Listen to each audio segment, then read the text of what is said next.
Okay, greetings guys. I am going to show you briefly how to shift a parabola that is written in conic form. We're going to be looking for the same type of information that we did before, except for you'll notice these do look different, and my vertex here will not be at the origin. So we're going to name the vertex in this. And then we're still going to find a focus. We're still going to find a focal diameter. And we're going to find a directrix. But I've only got a couple examples here, because if you understand how to do a parabolic function that has not been shifted, shifting it isn't really that much more difficult, because really all you're doing is counting. Sometimes I say this to people, I say, let it be easy. Don't make it harder on yourself than it has to be. So first things first, I have a y minus 1, but that quantity is squared. There's my squared. So I would say the y value is squared, therefore my parabola is going to open right or left. And then I look next at my coefficient here. My coefficient is a positive 4. So I know that when I sketch this graph, it's going to go to the right. This thing is going to the right. And now all I have to do is count. But count from where? Let's count from the vertex. Now the vertex is very easy to find. I'm going to use a different color highlighter here. Let's see what I got. How about lime green? See, this part right here and this part here are going to determine my vertex.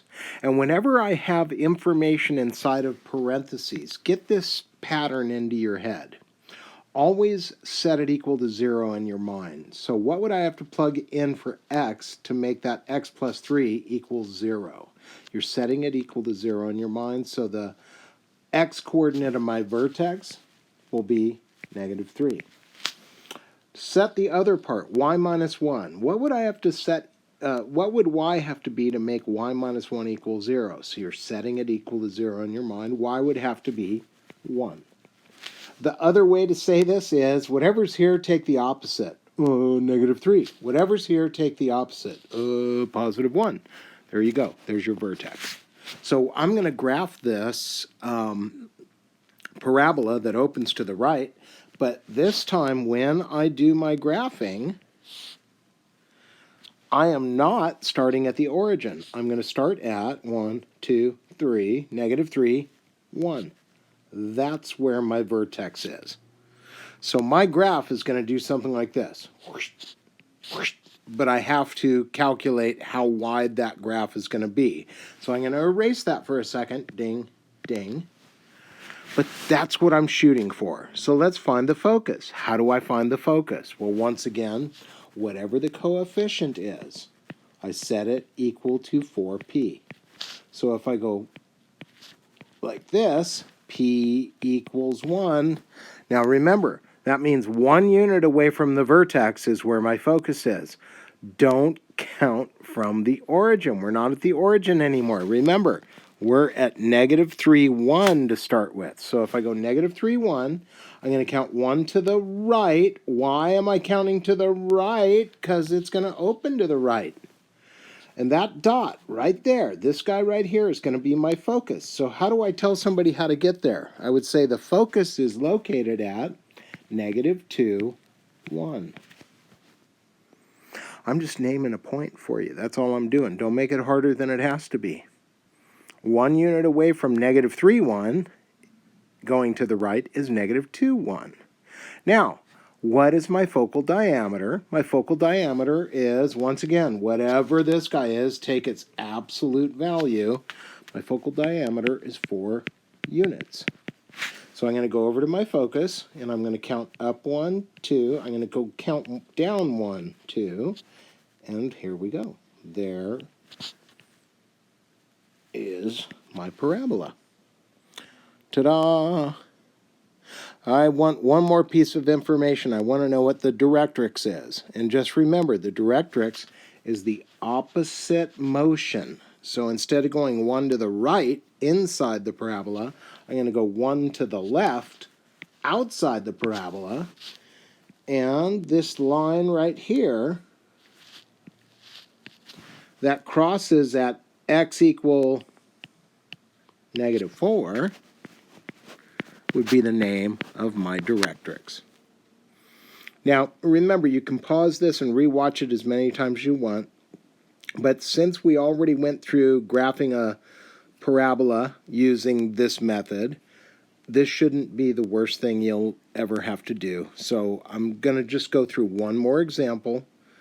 If you have questions, remember, you can always ask me in class, but keep in mind, this lesson is really just to kind of solidify what you already have been taught.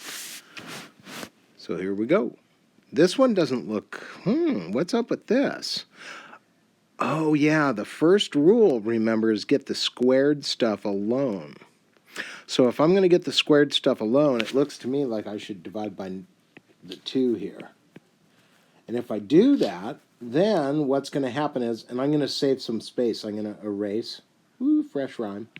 I'm going to get rid of this because I just divided. And then 10 divided by 2, I'm just going to call this mess over here what? I'm going to call it 5. Then, what do I have? I have a conic that is supposed to open upward. It's going to open up because x is squared and 5 is positive. So let's find a vertex because it all starts with counting. So where's the vertex? What's the opposite over here? It's going to be a 4. What's the opposite here? It's going to be a 3. Remember, you're setting those chunks in the parentheses equal to 0 in your mind, but what does that lead to you? Well, I'm going to have a vertex at 1, 2, 3, 4 units up 3. Now, here's the thing, though. I'm going to end up, counting with this weird 5 in my way. So you know what? Before I graph, sometimes you might want to think, is my coordinate system going to really be the best to graph this particular parabola? And I'm going to give myself more room. So I'm going to second guess my haste. And I'm going to erase this. I'm going to, give myself a little bit more room. Because I know that my graph, is going to have some fractional answers in it. So I'm going to make my spacing just a little bit bigger to make it a little easier to put all this information on this. And here's my vertex. There it is. That's my vertex. And I know my graph is going to open up from there. So you know what? It's going to do something like this, but I don't know exactly what it's going to do, but it's going to do that. So let's start cleaning this up. Let's find out where the focus is. So the focus is going to be found by doing 4p equals 5. I got to divide by 4. And if you want, you could say p equals 5/4. That's a fine answer. But since we're going to be counting, maybe 1 1/4 makes more sense. And we're going to go 1 1/4 units up from the vertex.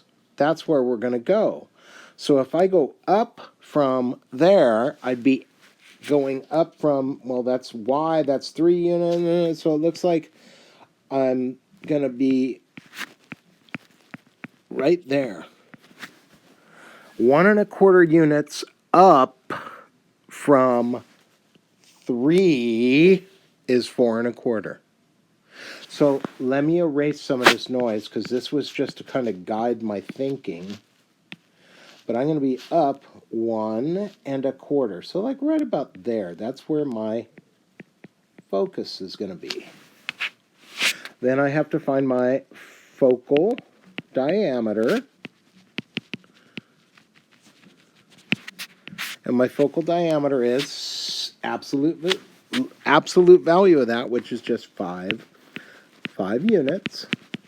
But then 5 is an odd number, so it's weird. You got to cut it in half. So I'm going to go how far? I'm going to go 2.5 units that way and 2.5 units that way for a grand total of 5. So here we go. If I go 1 unit, 2 unit and a half, 2.5-ish. Then I'm going to go 1 unit, 2 unit and a half-ish. So here we go. Here's our function. Here is our picture. Oops. There. Make it look like it hit the dot. It's not the best looking graph I've ever drawn, but all of my calculations are legit. The only thing they're going to ask me to find that I haven't yet is the Directrix. And the Directrix would be 1 1/4 units down from here.